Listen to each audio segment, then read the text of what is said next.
Living room शांत प्रत्याशा में डूबा हुआ है।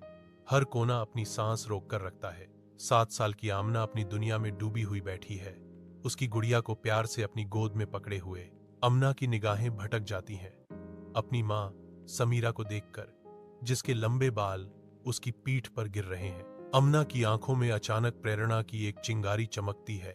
एक शरारती विचार जड़ पकड़ रहा है। अगर छोटे बाल गुड़िया को अधिक प्यारा बनाते हैं तो शायद अमी भी छोटे बालों के साथ अच्छी लगेगी। विचार पूरी तरह से बन गया।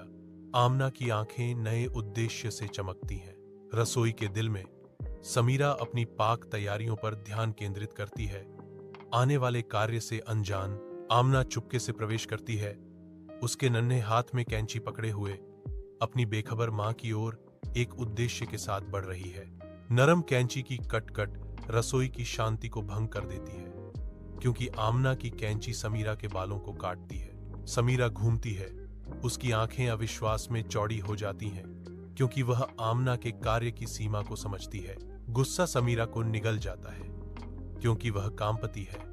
उसकी चीख रसोई में गूंजती है, क्योंकि वह हिंसक रूप से आमना को हिलाती है। गुस्से से प्रेरित होकर समीरा आमना पर वारों की एक श्रृंखला चलाती है।